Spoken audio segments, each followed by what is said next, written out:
si tu as passé ta vie à avaler ta colère pour ne blesser personne. Cette vidéo a été faite pour vous. Et ça va faire un peu mal mais de la bonne façon. Et si je te disais que la personne la plus calme dans la pièce pourrait être la plus en colère de toutes? Cela semble paradoxal, mais la science et la psychologie le confirment, ceux qui ne montrent jamais de colère ne sont pas nécessairement ceux qui la ressentent le moins, ce sont ceux qui ont appris, dès leur plus jeune âge, à la cacher si bien qu'ils la cachent même à eux-mêmes. Ce silence émotionnel a un coût élevé, et il est chargé d'une manière que vous n'avez probablement jamais associée à la colère. Vous êtes-vous déjà surpris à avaler une situation qui vous a profondément blessé, en vous convainquant que ça ne vaut pas la peine? Ou ressentez-vous une tension inexplicable dans le corps, une anxiété sans nom, une fatigue que le sommeil ne résout pas? C'est exact, il y a de fortes chances que tout cela est une adresse très précise des émotions jamais exprimées, des limites personnelles jamais exprimées à voix haute, des besoins systématiquement ignorés. Dans cette vidéo, nous allons plonger en profondeur dans la psychologie derrière le silence émotionnel. Non pas pour vous apprendre à exploser mais pour vous montrer que l'intégration consciente de la colère peut être le chemin le plus direct vers une vie plus authentique, plus légère et émotionnellement libre. Préparez-vous, car certaines choses que vous découvrirez ici changeront votre perception. Il y a une sorte de colère que vous ne verrez jamais exploser et c'est précisément pour cela qu'elle est si dangereuse. Alors que la colère explosive se manifeste par des cris, des portes et des paroles dures, la colère refoulée agit en coulisses, silencieusement, accumulant une pression comme une poêle sans soupape de secours. Il ne fait pas de bruit, mais laisse des marques profondes sur tout ce que vous faites, ressentez et décidez tout au long de votre vie. La suppression émotionnelle commence de manière si subtile que la plupart des gens ne s'en rendent même pas compte. C'est ce moment où tu ravales un commentaire qui t'a blessé, où tu souris quand tu veux te battre, ou où tu réponds je vais bien quand, au plus profond de l'inconscient, quelque chose hurle que ce n'est pas du tout acceptable. Avec le temps, ce schéma devient automatique, on cesse de réaliser que l'on est en colère parce qu'on a appris trop tôt que le sentiment que l'émotion était dangereuse ou mauvaise. Ce qui rend la colère refoulée si difficile à identifier, c'est précisément sa discrétion. Elle n'apparaît pas avec des cornes et du feu, elle apparaît comme une fatigue constante, de l'irritabilité sans cause apparente, un sentiment chronique que rien ne va bien. Comprendre cette différence entre ce qui explose et ce qui est stocké est la première étape pour commencer à voir plus clairement ce qui se passe réellement en vous. L'histoire de ta colère refoulée commence probablement bien plus tôt que tu ne le penses, elle commence dans l'enfance, dans ces scènes apparemment petites qui ont façonné la façon dont tu as appris à exister dans le monde.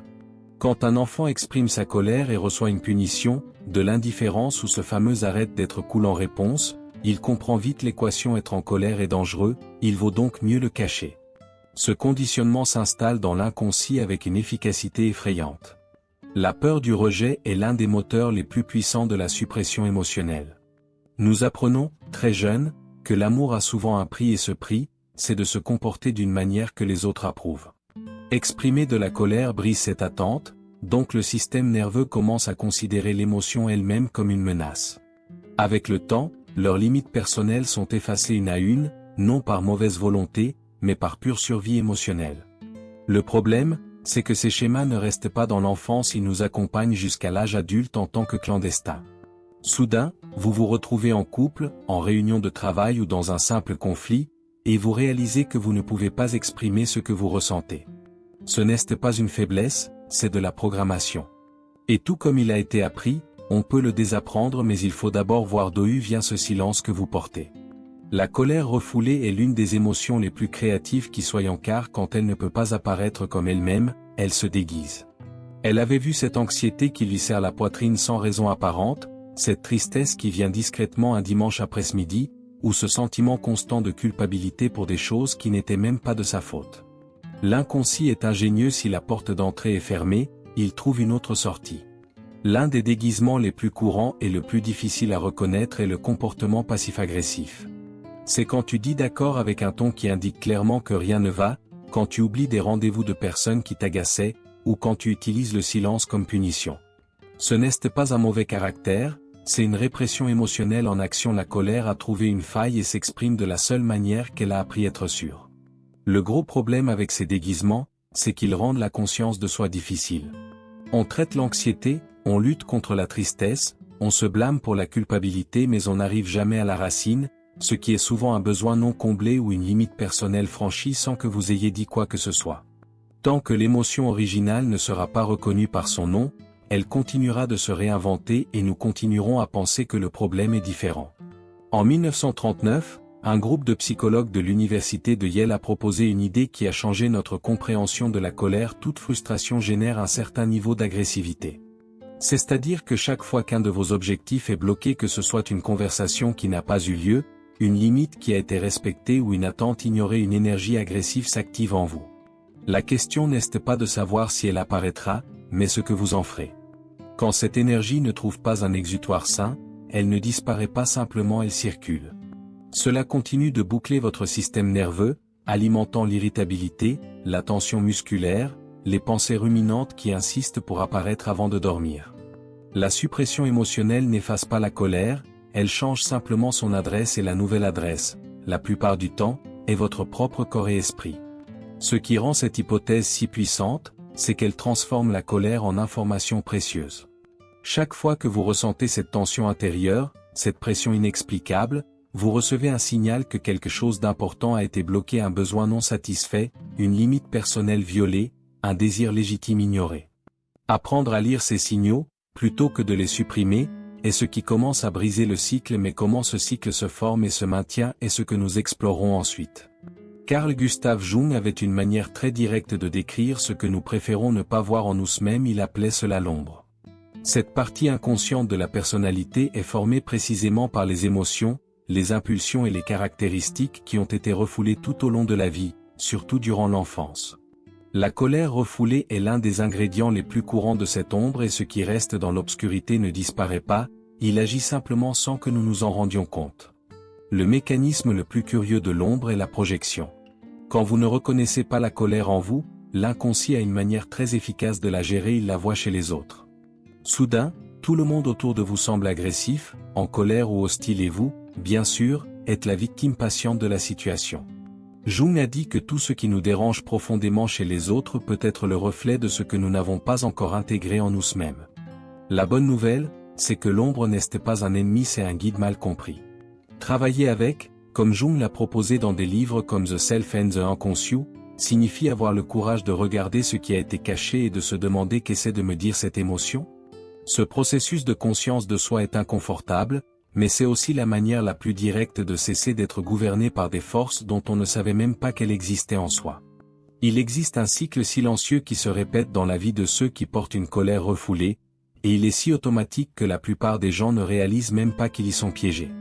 Tout commence par une irritation légitime, quelqu'un franchit une limite, une situation frustre un besoin, quelque chose ne se passe tout simplement pas comme il le devrait. Mais au lieu que l'émotion soit reconnue et exprimée, elle est immédiatement refoulée, car dans l'inconscient, il est encore enregistré que ressentir la colère est mauvaise. Peu après la répression, un personnage que vous connaissez probablement bien entre en scène, le critique intérieur. Cela semble renforcer la suppression émotionnelle avec des phrases comme « tu exagères »,« ce n'est pas si grand que ça », comme « c'est frais à toi ». Et puis la colère initiale se transforme en culpabilité, vous cessez de remettre en question la situation et commencez à vous remettre en question vous-même. Cette boucle d'irritation, de répression, d'autocritique et de culpabilité peut se répéter des dizaines de fois par jour sans que vous vous en rendiez compte. Le problème avec le cycle de suppression, c'est qu'il renvoie la communication. Chaque fois que la colère est réprimée et transformée en culpabilité, le schéma devient plus fort et plus automatique. Avec le temps, la personne perd complètement le contact avec ses limites personnelles et ses besoins non satisfaits, car le cycle est trop rapide pour qu'une réelle conscience de soi puisse se produire. Briser cette boucle nécessite de ralentir, et la première étape consiste simplement à nommer ce que vous ressentez avant de juger. Le corps ne ment pas, et lorsque l'esprit insiste pour réprimer ce qu'il ressent, le corps trouve sa propre façon de parler. Des décennies de recherche en santé psychosomatique montrent que la colère refoulée est directement associée à des risques cardiovasculaires élevés, à l'hypertension artérielle et à une inflammation chronique. Une étude de l'Université du Michigan a suivi des milliers de personnes et a conclu que la suppression des émotions lors d'un conflit augmente significativement le risque de décès prématuré par maladie cardiaque. En plus du cure, le système immunitaire paie aussi le prix de la suppression émotionnelle. Le stress chronique généré par le cycle de suppression maintient le corps en état d'alerte constant, libérant du cortisol en excès et affaiblissant les défenses naturelles du corps. Ce n'est pas un hasard si les personnes présentant un haut niveau de colère refoulée ont tendance à tomber malades plus souvent, à mal dormir et à développer de l'anxiété et une dépression qui semble ne pas avoir d'explication apparente. L'insomnie, d'ailleurs, est l'un des symptômes les plus révélateurs. Quand la tête touche l'oreiller et que le monde extérieur se tait, l'inconscient trouve enfin de l'espace pour faire ressortir tout ce qui a été refoulé pendant la journée. Les pensées ruminantes, la tension musculaire qui ne disparaît pas, le cœur qui bat la chamade sans raison, tout cela est la colère refoulée qui frappe à la porte d'une manière qu'on ne peut plus ignorer. Et si le corps hurle comme ça, imagine ce qui se passe dans les relations autour de toi. Aucune relation ne survit intacte à la colère refoulée, qu'elle soit amoureuse, famille ou professionnelle. Quand on avale systématiquement ce qu'on ressent, on construit une barrière invisible entre soi et les personnes autour de soi. De l'extérieur, tout semble calme et harmonieux. À l'intérieur, une distance émotionnelle s'accumule qui, un jour, apparaît comme une froideur inexplicable, un désintérêt soudain ou ce sentiment que la relation s'est refroidie sans que personne ne puisse dire exactement pourquoi. La projection, un concept que Jung a si bien décrit, est un autre mécanisme qui détruit les relations de l'intérieur vers l'extérieur. Lorsque la colère refoulée n'est pas reconnue comme la vôtre, elle se dépose inévitablement sur l'autre. Votre partenaire paraît autoritaire, votre collègue semble hostile, votre ami paraît négligent et vous voyez chez les autres une tension que vous ne pouvez pas vous admettre.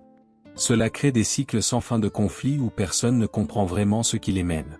Le paradoxe cruel de la suppression émotionnelle dans les relations, c'est que plus on essaie d'éviter le conflit, plus la tension s'accumule et plus le conflit devient inévitable. Des limites personnelles jamais exprimées à voix haute deviennent des rancunes silencieuses, et des besoins non satisfaits deviennent des charges indirectes que l'autre ne sait même pas qu'il reçoit. L'authenticité dans les relations commence exactement lorsque nous cessons de protéger la paix superficielle et commençons à honorer ce que nous ressentons vraiment, mais comment y parvenir est une conversation que la colère elle-même peut mener. Et si, au lieu de voir la colère comme un problème à contrôler, vous commenciez à la considérer comme un message à lire?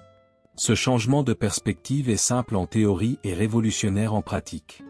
Chaque fois que la colère apparaît même déguisée en anxiété, irritabilité ou cette oppression dans la poitrine, elle pointe vers quelque chose de concret, un besoin inassouvi, une limite personnelle franchie, une valeur importante qui a été manquée de respect.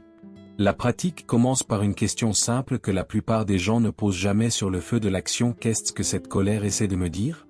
Si le commentaire de quelqu'un vous a profondément mis en colère, cette colère n'est pas là par hasard, c'est un signal que quelque chose d'important pour vous a été touché. Cela peut être leur besoin de respect, de reconnaissance, d'autonomie. La conscience de soi qui naît de cette enquête est infiniment plus utile que toute technique de respiration utilisée pour réprimer ce que l'on ressent. Considérez la colère comme un GPS interne, elle n'est pas là pour vous faire exploser, mais pour vous montrer où vous êtes et où vous devez aller. Des livres comme Non-Viol Communication de Marshall Rosenberg explorent précisément cette idée: derrière chaque émotion intense se cache un besoin humain légitime d'attention.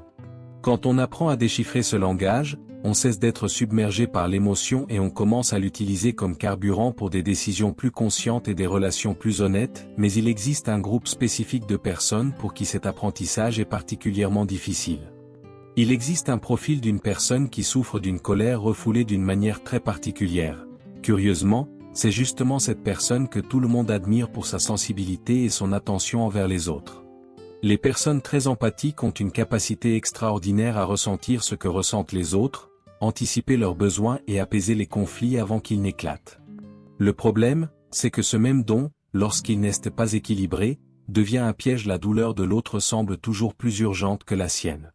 Le mécanisme est presque automatique, la personne empathique sent la colère naître, mais la filtre immédiatement selon l'impact qu'elle peut avoir sur l'autre. Si je dis ça, je vais blesser quelqu'un. Ça ne vaut pas la peine, il souffre déjà. Je peux gérer.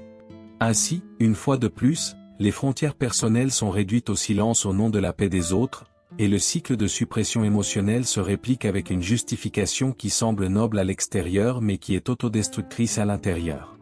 Le paradoxe cruel est que plus l'empathique réprime sa propre colère, moins son empathie devient sincère. Elle commence à prendre soin des autres par épuisement et ressentiment accumulés, pas par une véritable abondance émotionnelle. L'authenticité est silencieusement érodée, et les besoins non satisfaits s'accumulent jusqu'à ce que le corps ou les relations émettent un signal d'effondrement. Reconnaître ce schéma est le premier pas vers l'empathie qui inclut enfin la personne elle-même. L'intégration émotionnelle ne consiste pas à apprendre à exploser avec grassesse et créer une relation honnête avec ce que l'on ressent, sans jugement ni refoulement. La première étape est la plus simple et la plus négligée: reconnaître. Tout d'abord, il faut s'arrêter un instant et admettre intérieurement: je suis en colère, sans le déguiser en anxiété, sans en faire de la culpabilité, sans rationaliser jusqu'à ce que l'émotion disparaisse. Ce geste apparemment insignifiant est, en pratique, un acte de profonde conscience de soi. La deuxième étape est de nommer avec précision. Il y a une énorme différence entre dire je suis mauvais et dire je suis en colère parce que mon besoin de respect n'a pas été comblé dans cette situation. Plus le nommage est précis, plus vous avez de pouvoir sur l'émotion, car vous cessez d'être submergé par quelque chose de vague et commencez à traiter quelque chose de concret. Le psychologue Dan Siegel appelle cela nommer pour le dompter, et les neurosciences confirment que ce processus calme littéralement l'activité de l'amygdale cérébrale. La troisième étape est l'expression consciente, et ici, nous ne parlons pas de se défouler impulsivement, mais de communiquer ce que vous ressentez d'une manière qui préserve à la fois votre intégrité et la relation. Cela peut être une conversation directe, un journal intime, un exercice physique intense, ou même une séance de thérapie. Ce qui compte, c'est que l'énergie de la colère trouve un vrai exutoire, et non un tiroir à ranger. Quand ce processus devient une habitude, quelque chose de surprenant commence à se produire, et c'est exactement ce que nous allons explorer dans le dernier sujet. Quand la colère refoulée commence enfin à s'intégrer, quelque chose d'inattendu se produit: la vie devient plus légère. Non pas parce que les problèmes disparaissent, mais parce que vous arrêtez de gaspiller une énergie monumentale à essayer de contrôler, cacher et masquer ce que vous ressentez. La conscience de soi qui naît de ce processus libère un immense espace intérieur. Et cet espace est rempli par quelque chose que beaucoup de gens cherchent toute leur vie en dehors d'eux-mêmes: l'authenticité. On commence à agir en fonction de ce que l'on est vraiment, pas de ce que l'on a appris à devoir être. La clarté est un autre cadeau inattendu de l'intégration émotionnelle. Quand vous n'utilisez plus toute votre énergie psychique pour réprimer vos émotions, votre esprit devient plus vif, les décisions plus faciles et les relations plus honnêtes. Vos limites personnelles deviennent communiquées naturellement, vos besoins cessent d'être un secret embarrassé et deviennent une partie légitime de ce que vous êtes. L'ombre de Jung perd sa force non pas parce qu'elle a été détruite, mais parce qu'elle a été illuminée, et ce qui est vu n'a plus besoin d'agir dans l'ombre.